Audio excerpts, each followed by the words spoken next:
Hey everybody, Joe Vanourney, Cherry the Geek TV. We are here talking with Rob Saucedo, whose new book, graphic novel Werewolf, will be available for purchase in July. Rob, welcome to Cherry the Geek TV. Thank you. Tell us about Werewolf. What is the story of the graphic novel, and kind of how did it come about? Yeah, so Werewolf is about a reporter who has to go undercover at a furry convention to stop a werewolf from eating all the attendees. It's my love letter to the werewolf genre. It was written back in 2020 during the height of COVID. I was furloughed from my job and had a little bit of free time on my hands, and I've been a lifelong fan of werewolves and always wanted to write this werewolf story. And so using that time I had, I wrote the comic book, hired an illustrator, and it ran as a webcomic last year on Fangoria.com, and now it's finally being released as a physical edition this summer by Encyclopocalypse Publications. Sounds awesome. Now your job before you got furloughed and current job, you're back at it, programmer for Alamo Drafthouse Cinemas. Yeah. You're now doing a tour of movie theaters around the country showing werewolf films, kind of doing some promotion for the graphic novel before its official release. So talk to me about your love of werewolf films. What was the first werewolf film that you saw, and how did it influence you? And have you always been a fan of werewolves? Yeah, I think the first werewolf film I probably saw was The Monster Squad. And, I watched it way too young. I know it's a movie that is meant for children, but that movie scared the crap out of me as a kid. I had to watch the second half of the movie from behind the couch with my eyes covered. But, I've installed this deep love of werewolves inside of me. So, I followed that up with Silver Bullet, American Werewolf in London, The Howling. All these movies I definitely should not have been watching at a young age. I sought them out and I found them.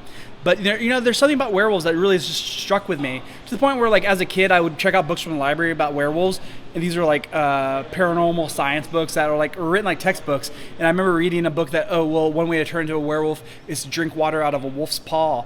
And there's no wolves in Texas, but I found like a dog's footprint, and I poured some water in it and drank out of it. I didn't become a werewolf, but I also didn't get sick, so I consider that a win. That's cool. What would you consider to be the best werewolf? I'm going to ask you this. There's really only one right answer, I think. But what's the best werewolf movie ever? It depends on how I'm feeling. It's a tie between American Werewolf in London and The Howling. I love the story and the transformation scene from American Werewolf in London. I think it's a perfect horror comedy. But The Howling, I think, has a better werewolf design, and it's maybe a smarter film. But they're both just tremendous cornerstones of the werewolf filmography. But there's also things like Ginger Snaps and Bad Moon and Dog Soldiers and Good Manners. There's just a lot of really great werewolf films. Maybe not as many as vampires or zombies, but I think that's part of why I love them so much. Is the ones that are really good are really good. So both of those films you mentioned, American Werewolf in London, which is the right answer, and The Howling, both came out in 1981. Yeah. And those are considered by pretty much everybody to be probably the two best. There's been a lot of great films since, but those are the best. And why do you think there haven't been, 40 years gone by? I know those two both kind of revolutionized the creature effects. Yeah. Is that the reason that those were the first two? They had the practical creature effects that were different from the 40s Wolfman style, where you would change the image of the guy turning into the werewolf. And nothing's been able. You can't really do much after that, right? I think you're on to something. I think that it's a lot harder to make a really good werewolf effect than it is to make a vampire effect. You buy some things, you got a cool looking werewolf. You have to go really above and beyond to make, you got a good looking vampire. You have to go really above and beyond to make a really good looking werewolf on screen. And a lot of not so great werewolf films are out there that feature not so great looking werewolves, and I think that's part of the reason that people haven't made as many werewolf films. The other thing is that werewolves mean a lot of different things to a lot of different people. You talk to some people and their preferred werewolf fiction is pack romance stuff, shirtless men and women transforming into werewolves. You talk to other people and it's like the cursed werewolf or werewolf as a gift. There's werewolves can be all kinds of different things to people, and I think that fluidity makes it harder to kind of channel that into what the kind of story you want to tell as a werewolf creator. So werewolf films isn't the only inspiration for your graphic novel. I hear one of the inspirations is as an unlikely source, the Fletch book series. Correct. Yeah. Talk about that. How those books influenced you in this story. Yeah. So I like the Chevy Chase movies. They're fine, but I really love the Fletch books by Gregory McDonald. They are like just some of the best written books I've ever read. It's almost all dialogue, and it's just people, chatting and being really funny and engaging.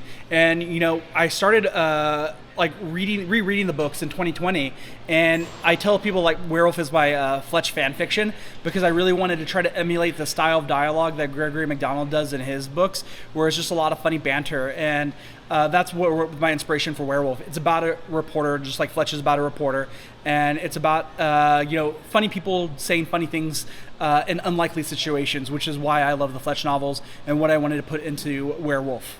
Kolchak the Night Stalker also influenced the reporter. I was a journalist before I worked for the Alamo Drafthouse.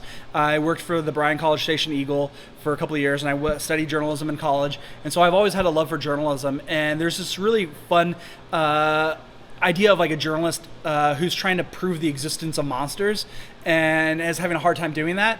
And I love that in Kolchak, and I wanted to do that in Werewolf as well. So yeah, it's a story about where the protagonist is a reporter who is trying his best to prove that werewolves exist, but nobody wants to believe him. And that's what Kolchak's about, and that's what Werewolf's about.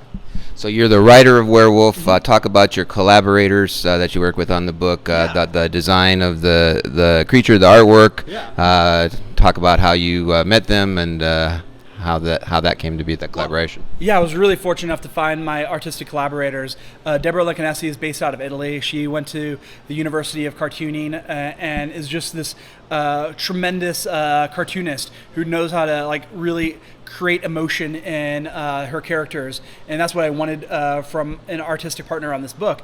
I found her on a Facebook group of all places that helps connect comic book writers with comic book artists, and I was scrolling through that group and saw Deb's portfolio and immediately knew she was the person who I wanted to work with, and thankfully she agreed to be on the project. My letterer is this guy named Jack Morelli, who's been in the industry for decades. He actually just told me this recently. He worked on the very last Stan Lee Jack Kirby collaboration. He was the letterer for that comic book, but he won a Harvey Award for his work on Afterlife with Archie, the zombie Archie comic, and is a friend of a friend. And so when I reached out to my friend who's a colorist for Archie for recommendations on letterers, he connected me with Archie's go-to letterer, and Jack has been a tremendous supporter of the project and tremendous help. Like, he was the guy who taught me how to make comic books, because this was my first one. I didn't know what I was doing, and Jack was there to help guide me in the right process. Well, the book is called Werewolf. You can find it in July. Where can people, or you can order it everywhere? Amazon, Barnes & Noble, Target.com, Walmart.com, wherever you want to go. Ask your local bookstore and they'll stock it. But, just seek it out. Seek it out. It's called Werewolf. Rob, thanks for chatting with us today on Cherry the Geek TV. Thank you so much. All right.